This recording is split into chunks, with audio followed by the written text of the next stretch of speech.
सो बच्चों ये जो क्वेश्चन है वो अप्रॉक्सीमेशन का है पूरी तरह से। आपको पता है कि जो साइन एक्स की सीरीज और कोसाइन एक्स की सीरीज एक्सपेंशन क्या क्या होते हैं। तो साइन एक्स का जो सीरीज एक्सपेंशन होता है ये होता है x minus x cube by 3 factorial plus x की पावर 5/5 फैक्टोरियल माइनस एक्स की पावर 7/7 फैक्टोरियल एंड सो।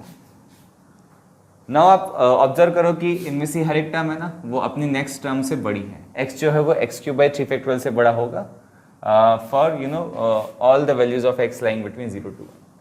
तो यहाँ से हम एक कंक्लूजन तो निकाल सकते हैं कि जो साइन एक्स है अगर मैं इसकी दो टर्म से अप्रॉक्सीमेट करूँ तो वो उससे बड़ा ही होगा, क्योंकि इसके आगे जो क्वांटिटी डेल्टा में इसको बोल दो तो ये पॉजिटिव होगी।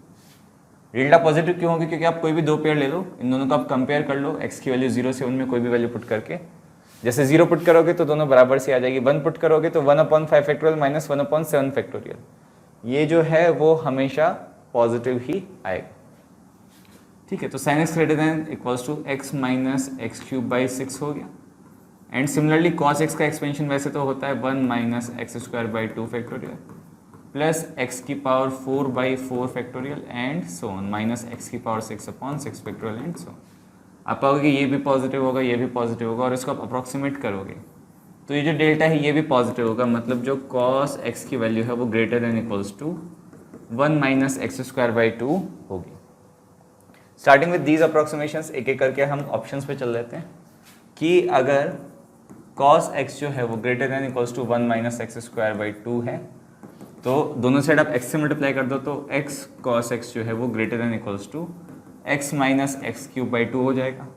आप इंटीग्रल ले लो, ठीक है, integral of x cos x dx from 0 से 1 will be greater than equals to integral of x minus x cube by 2 dx from 0 से लेके 1। ये कितना बनेगा? X square by 2 minus x की पावर 4/4 टू ज़ा 8 फ्रॉम 0 to 1। 0 पे दोनों वैल्यू 0 आएगी, 1 पे ये हो जाएगा हाफ माइनस 1/8 जो कि आ जाएगा आपके पास 3/8। तो ऑप्शन नंबर ए बिल्कुल परफेक्टली फिट बैठ रहा है। इसी तरह से बाकी के ऑप्शंस कैलकुलेट करोगे तो वो भी फिट बैठ रहे होंगे। जैसे कि इसमें एक्स इंटू साइन एक्स है तो आपको पता है sign x greater then x cube minus x है, तो इंटीग्रल 0 से लेके 1 x sin x dx will be greater than equals to integral 0 से लेके 1 x times x minus x cube by 3 factorial times dx होगा।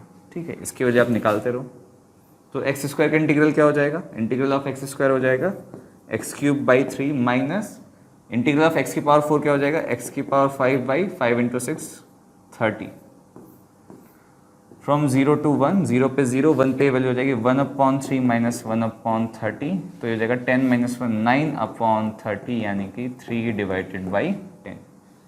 तो ये 3/10 से बड़ा होगा, है ना। बस इतना सा अप्रॉक्सीमेशन आपने सोच लिया तो आप पाओगे कि सारे ऑप्शंस बहुत ही बढ़िया तरीके से फिट बैठ रहे हैं। नेक्स्ट आप देखोगे तो एक्स स्क्वायर कॉस एक्स, आपको पता है इंटीग्रल 0 से लेके 1 x square cos x d x जो है ये बड़ा होगा इंटीग्रल 0 से लेके 1 x square times 1 minus x square by 2 D x के इंटीग्रल से। इसकी वैल्यू इक्वल होगी एक्स स्क्वायर का integral x cube by 3 minus x की पावर 4 का इंटीग्रल एक्स की पावर 5/5 और 5 2 हो जाएगा 10 फ्रॉम 0 to 1 ये हो जाएगा 1/3 माइनस 1/10 तो ये हो जाएगा 7/30।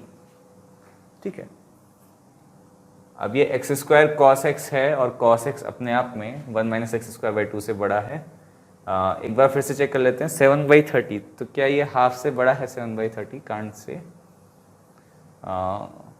10 × 30 और 10 माइनस 3 7 एक्स की पावर एक्स स्क्वायर का integral x cube by 3 x square times cos x. तो सी का करेक्ट होना कोई ज़रूरी नहीं है।